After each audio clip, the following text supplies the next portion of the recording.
about a huge topic, Centre of Excellence. It's only a brief overview, so I'm going to talk to you less about the exact how-to and what yours will look like, and a little bit more about the key principles of what a Centre of Excellence should be and what it can do. So I've been with Telium for almost 7 years. I'm the longest serving strategist, which is a great honour. I've had a career in communications. I started in journalism, moved into PR, comms, strategy. Really, I like writing, I don't like hard graft. But my favourite thing in my whole career has been helping people realise they can do something they previously didn't know they could do, or maybe they were worried about it. And I especially like that because I still remember my first time at Telium when I joined, and I thought I wasn't going to be able to make it. I'll come back to that in a little bit though. So today I'm going to try and answer 3 key questions about a Centre of Excellence.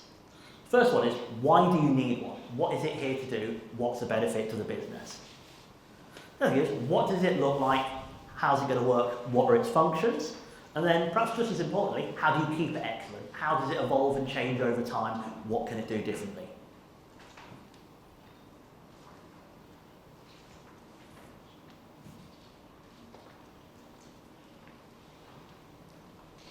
Stop.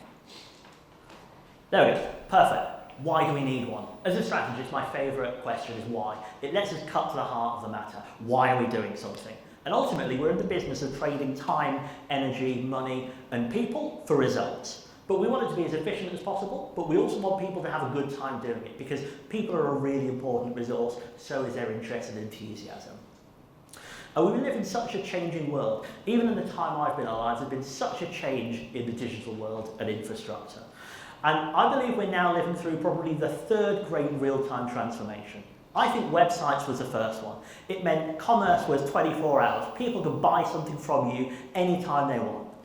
I believe social media was the second big revolution because it brought communication into real time. You could interact with your fans and angry people, and there's a lot of them on the internet, in real time as well. And I believe that we're now going through the 3rd big change, which is real-time personalisation. People don't just expect you to have a website open 24 hours a day. They expect to get the same high-quality experience they get over the phone or in person through an app and digitally.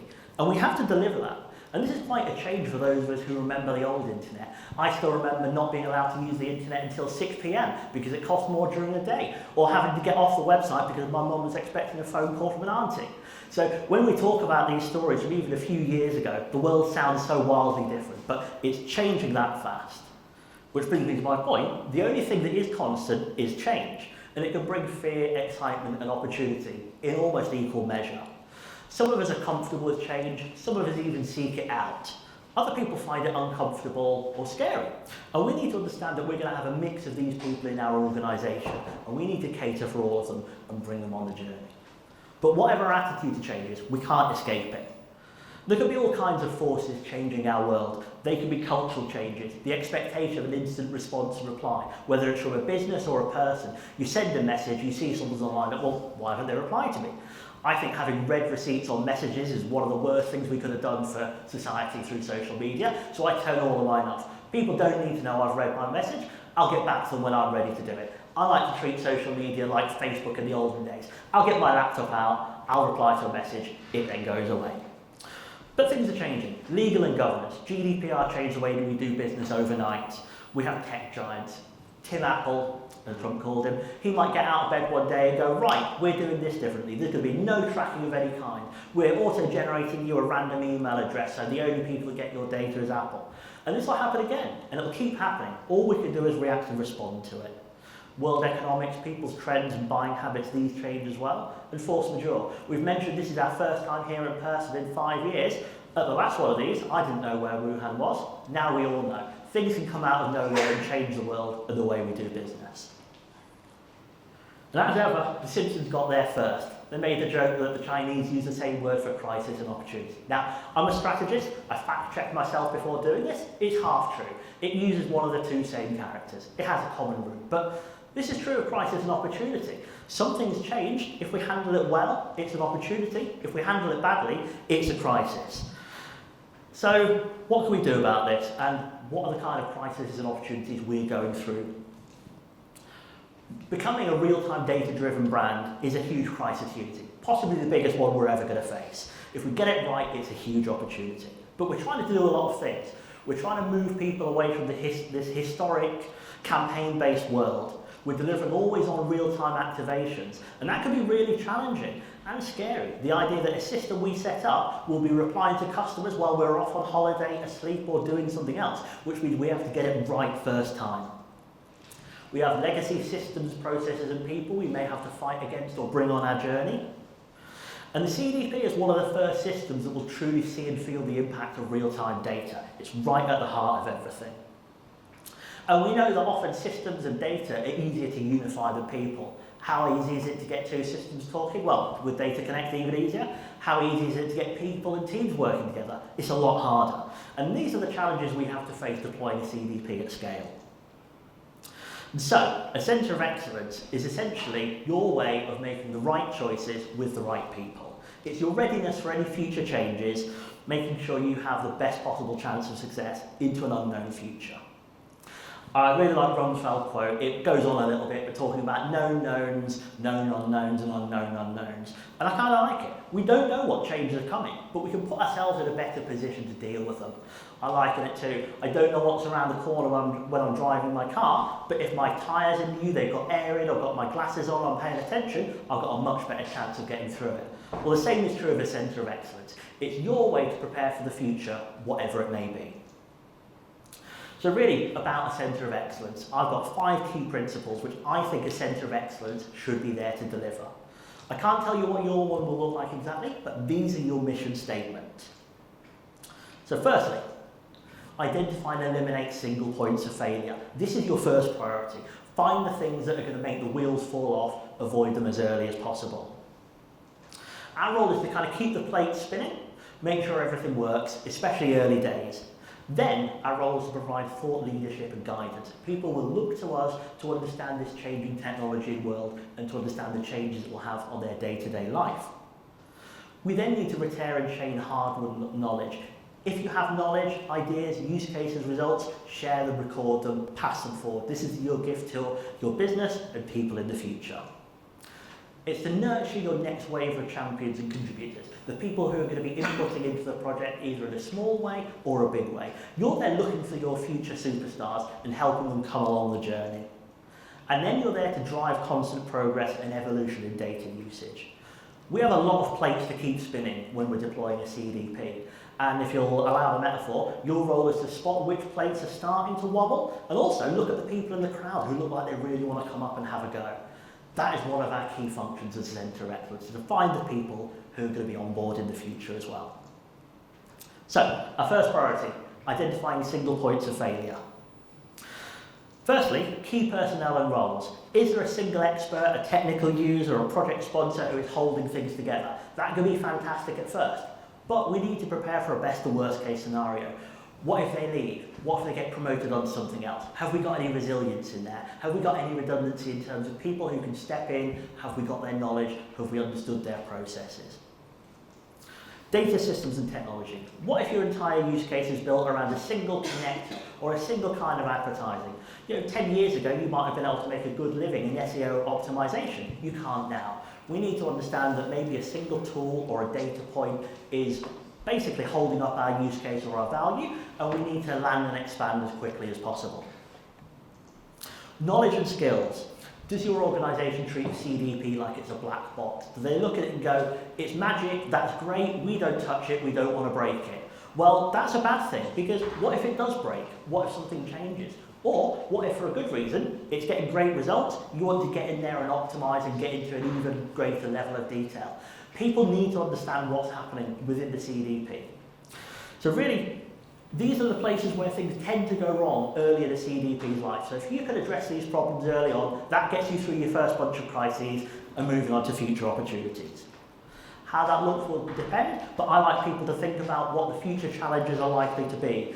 Maybe you're looking a week ahead, you've got a short deadline to get an MVP up and running. Maybe you're thinking about the headcount in a year's time because you're going to need more people. But your role as a centre of excellence is to look ahead at where the next challenges are and help people navigate them as early and as happily as possible. From here, once we know things aren't going to go wrong straight away, fantastic. We look at the next set of challenges and opportunities. So when we think our MVP is on track and we're moving forward, great, the Centre of Excellence now looks ahead at what comes next. Really, the first thing is to break down the walls, get people talking, get people working together, get people sharing data and ideas. A CDP is a complex beast. We need people from all across the business to input. We need ideas people, data people, activation people, and so on. We need to get these people working together from the start, and that is a great opportunity to bring that collaboration together. You need to help people understand. It's a learning journey. A CDP is complex, it changes all the time. It's a full-time job for me just to understand what it does and to help explain to people how to get the most from it. And people will look to you as a centre of excellence to work out what comes next. And really, that's our third and final point on thought leadership. As the CDP experts, you're the ones people are going to look to for your knowledge and expertise. They're going to want to know from you, okay, what are we doing next? What tools come in next? What are our strategies? What are our tool choices? What kind of people do we need? Where do we get them from? We talked about Gartner quite a lot today, but one of their creations I really like is the Gartner hype cycle. It's a way of visualising that technology, when it's new, can be massively overhyped. Everyone goes, wow, this is going to change the world. People get really overexcited, and then maybe it doesn't quite deliver on its promise. Then people go, oh, well, that was a waste of time and energy, whatever. People lose interest and faith. Then after a while, the technology has been bubbling away in the background, maybe slightly improving, and people start getting a bit more interested. And this is where we talk about the slope of enlightenment and the plateau of productivity.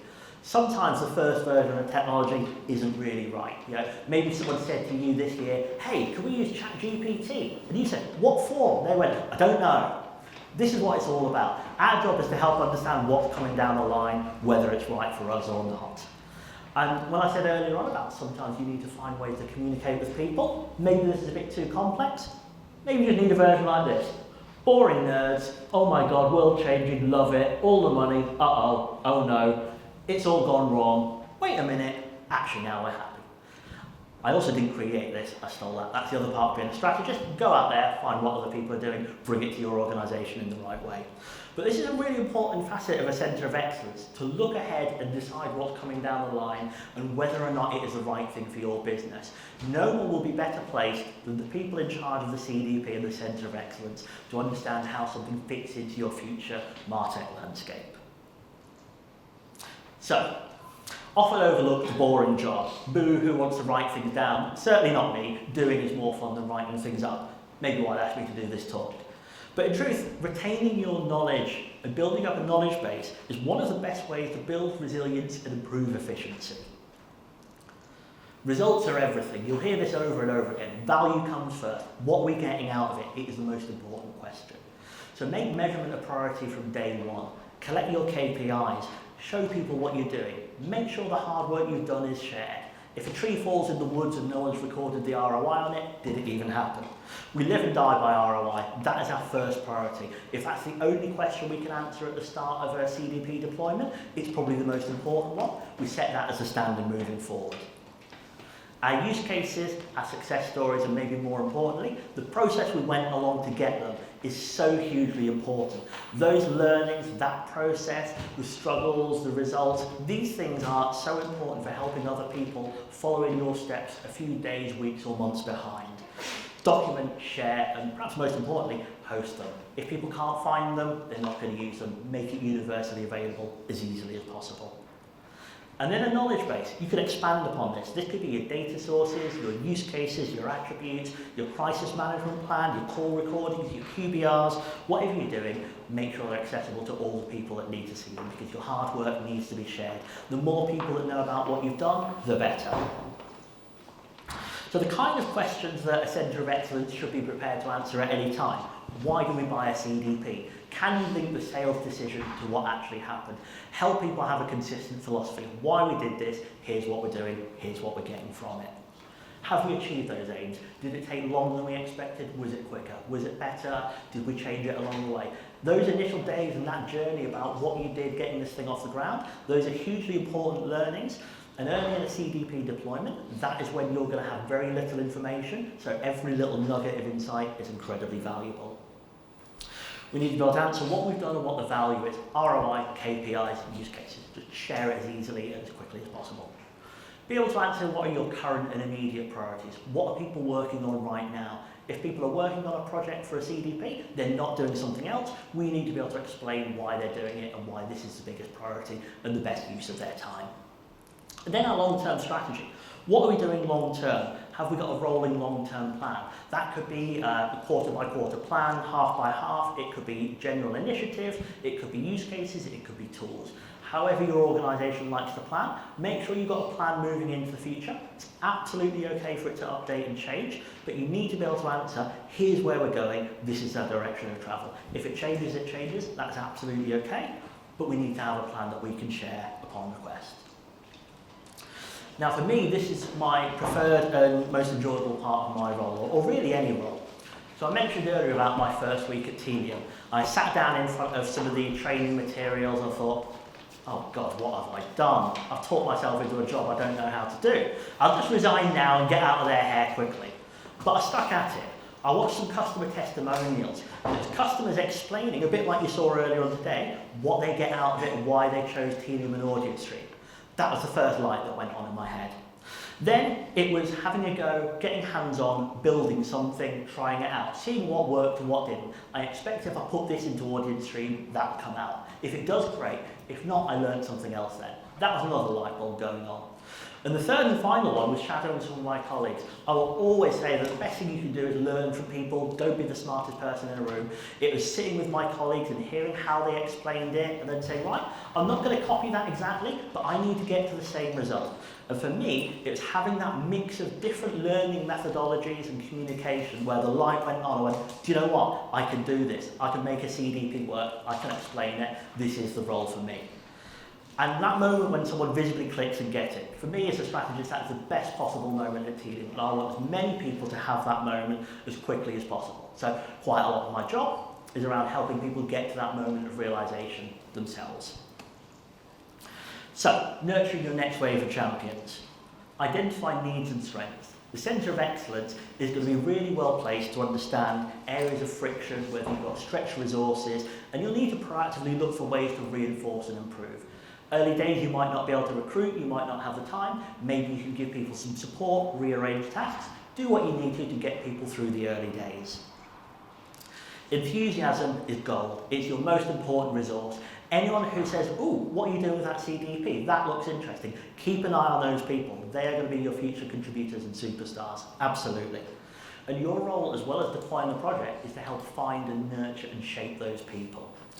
It's very hard to recruit for a CDP directly because it's not a technology that's been around for that long. They keep changing, and just because someone has used one brand's version, they might not be able to use another. So what you're really looking for is skills, interests, and expertise rather than specific roles. And if you can find someone who's enthusiastic about the project, that is as good as it gets. Keep them around, get them contributing, maybe they'll grow into it, you'll get even more from them in the future. Support and grow. So when someone is involved, fantastic.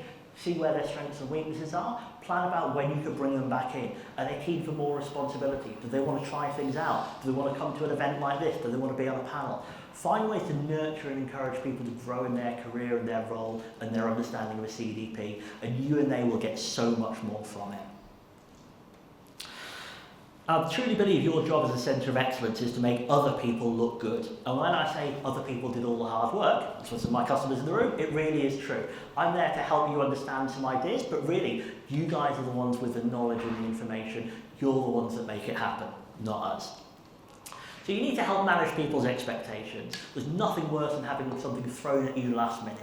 Telling someone that something will be happening in the future helps them start getting used to it and accepting it as early on as possible. Really, really important. What's in it for me? People need to know the risk and reward. How much time or effort or input do we need from you for the CDP? Here's what we're going to get out of it. Maybe your day-to-day job will be better. Maybe the KPIs on this channel will go up and you'll get some credit for that. Help people understand what they're doing, what's in it for them. I think you truly need to be fascinated by people. Work out what makes people tick. Different kinds of people need things explained in different ways. Some people talk about it, some people get hands-on, some people like to whiteboard. Have different ways to communicate it. Don't rely on one standard or format. Try and engage with as many people in as many ways as possible. Understand and know them well. Again, you're going to be closer to them on this project than maybe even their line manager will be, Look for strengths, weaknesses, people struggling, people flying along. Understand that it may be incredibly valuable in the future. They may be your absolute superstar next year. Pick the right players at the right time. Understand you need different inputs at different times, and people aren't going to know what you need from them, so you have to tell them. It's all about scheduling people's time, inputs and efforts. Bringing people in at the right time for the right piece of work is incredibly important. Push them and support them. Again, you're going to be helping them on not just with this project, but what could be their career for the next 5 or 10 years if you get this right. You're there to help people grow, and if they look good, you look good. Another thing, you need to keep pushing yourself.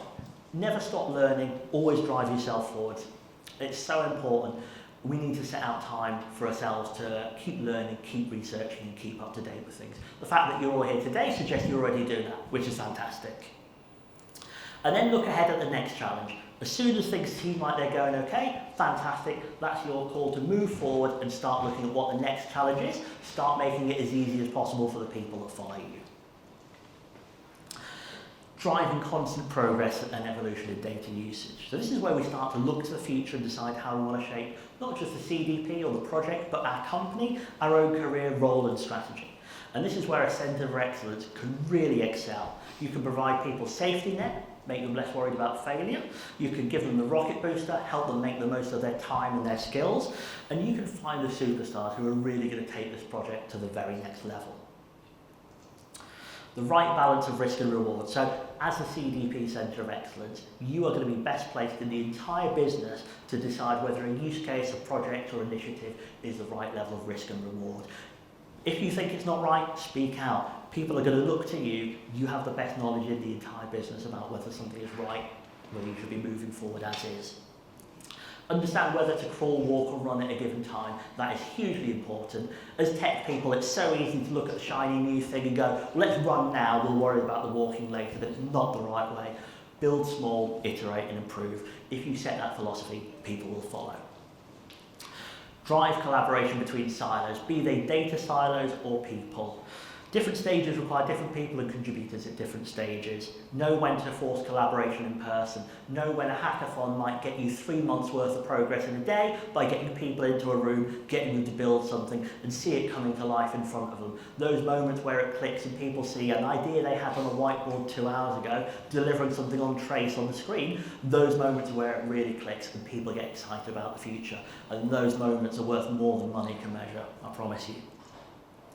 And keep pushing your centre to excellence. Your team and your attitudes are the best example of what people should be doing. They'll look to you for what to do, what comes next.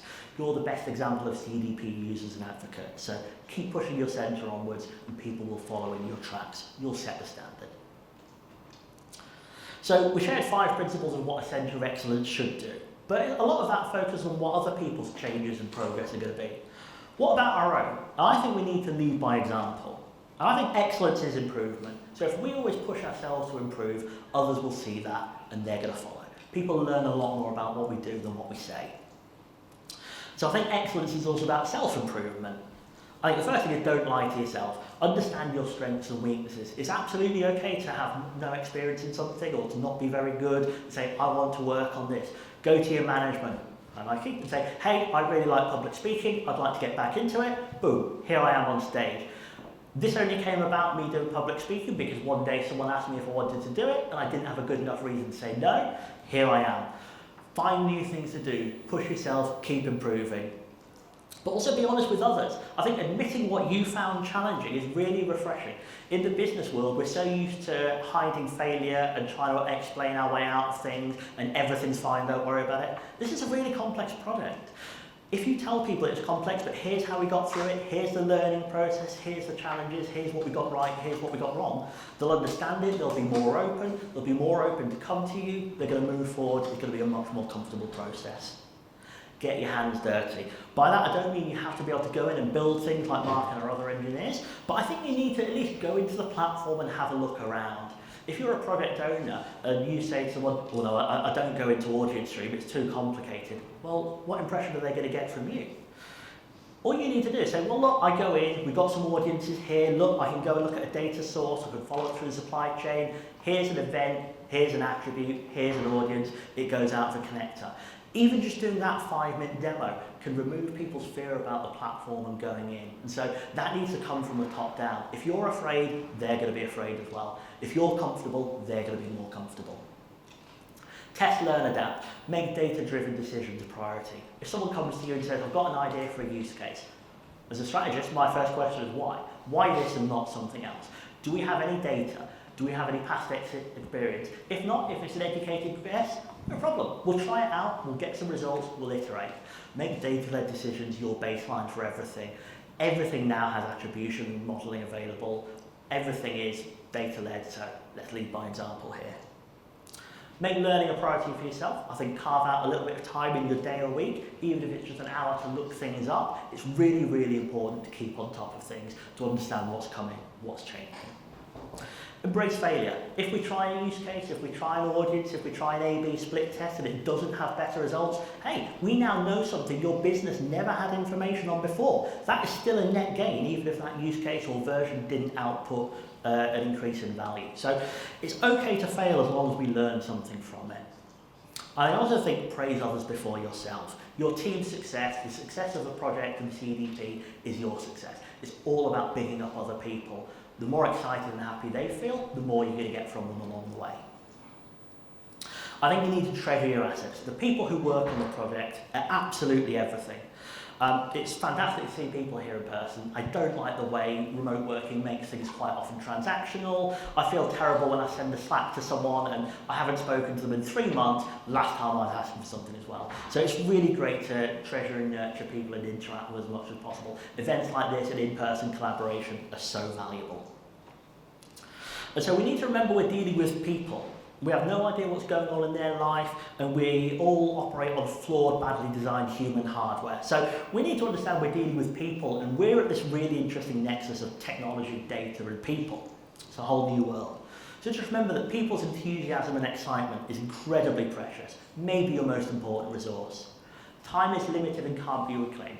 Don't waste people's time. If they come to a meeting and contribute, make sure the output's recorded, it goes into your knowledge base. Make people feel like their time was well invested. Institutional knowledge is absolutely priceless and fragile. If someone leaves after 10 years, best case scenario, their knowledge is gone. Worst case, it's at your competitor a week later coming against you. So record knowledge while you've got people for posterity and for the future. Remember that ideas are fleeting, and if we don't capture them, they disappear together. At a use case workshop, record every possible idea, bring them into a shortlist, use them again. An idea might not be right now, but in a year's time actually we'll be in a better place, so record those ideas, save them for the future, revisit it along the way. And just remember that your champions are your greatest assets. The people who are going to be supporting and inputting on the project are the most important part about it, so do everything you can to bring them along the journey with you. We want the best out of people, but we also want the best for people. And also, I think the final point is that excellence evolves. You might start off fighting fires, but long term, you want to be looking for where they're going to break out instead. Fire inspector, not firefighter. It can be exciting being parachuted into a project that's not going as well as it should be, but it can be draining. A centre of excellence is there to look ahead and avoid as many of those problems as possible before they ever occur. Raise people's vision from tomorrow to next week to next quarter to next year, even the next decade. A centre of excellence will evolve over time. Your first job, as things start off, just keep things on track, stop the wheels falling off, get things going.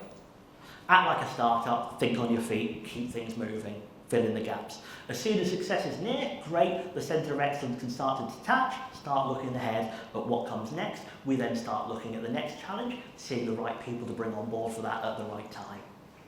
Remember, find and nurture your replacements. Ideally, you're going to bring more people in. You're going to get less hands-on, more of an overview, so you're going to need to bring people in to take over your role. Maybe you move up to a higher position or a different overview, or you look further into the future. But you need someone to fill your responsibilities. Remember about single points of failure? That could be the centre of excellence as well. We need to make sure we're solving these problems for ourselves, as well as the business at large. And we're moving from firefighter to fire inspector, and we're looking ahead. So really, you'll probably start up as a player and you'll end up as a manager. At the start, you'll be in there in the mix, you'll be coming up with ideas, leading workshops and discussions. Hopefully towards the middle and later stage of the project, you're stepping back and you're letting other people shine and you'll help and keep them on the right track. And so a centre of excellence will evolve over time. At Liftoff, you're just there to keep people on track, on deadline, and stop the wheels falling off. Maybe when you go from onboarding to adoption and business as usual, great, we've got some MVPs and use cases. We now need to decide, do we come up with something brand new, or do we add value to something that's already there? And then as we move into excellence and innovation, we have to answer questions like, do we invest in this radical new technology yet? Well, you're going to be in a really good place to say, actually, this is interesting, maybe it's not mature enough yet. Let's look at these other things because we think there's going to be a higher ROI than doing something else first. So, back to our initial 3 questions to wrap up. A centre of excellence helps you through a changing world, shares your best ideas and people, and it's always evolving and growing. This is why a centre of excellence exists, really. These are your principles. How it looks for your business may be very different, but this is the main thing you're going to be doing.